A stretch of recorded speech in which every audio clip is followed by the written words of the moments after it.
Most of us don't think about the prison system in America. After all, we're the good ones and won't end up there ourselves. Only the bad people do. But the truth of the matter is, the incarceration rate of the United States of America is the highest in the world at 716 per 100,000 of the national population. 7.2 million people in America are either in prison, on probation, or on parole. That's 1 in every 45 people who are under some type of criminal control. The story I'm telling you today is about a man named Jamar Toller. Jamar is a father, a son, and a brother. He's currently serving a 16-month sentence at Suwannee Correctional Institution in Florida. He pled guilty and accepted the full sentence for an offense that he takes responsibility for. He recognizes that only his actions have brought him to where he is and understands that he needs to pay his debt to society. After he accepted his consequences, Jamar was informed that his case was still open in regards to his violation. When he was sentenced, he was not aware that his entire case was not closed. The second hearing was scheduled after he was in custody, and the prison is unwilling to transport him across state to the courthouse. Since he is unable to attend his hearing, the courthouse has stated that he will be held on a warrant upon release from prison until he is sentenced again.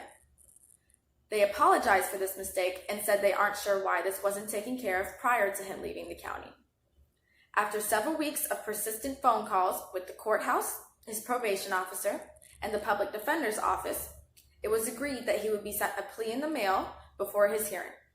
The plea states that he may accept time served, which means that the time he is serving right now will count as his punishment.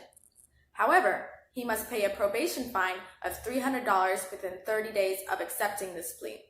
The state has given him a classic catch-22, forcing him to come up with fees while he has no income or to suffer added time to his sentence. These circumstances, or similar ones, are often forced upon offenders with little to give. Nationally, 76% of all inmates return to prison within 5 years, most due to financial obligations to parole fees. When released, many former convicts struggle with finding a job or even a place to sleep, which almost enables them to reoffend and land right back where they started. This is how the American prison system works. The cards are stacked up against human beings who need rehabilitation, and instead, most are condemned to return. The United States has less than 5% of the world's population, yet we have almost 25% of the world's total prison population. In comparison to 30 years ago, the numbers are much higher despite the fact that crime is at historic lows.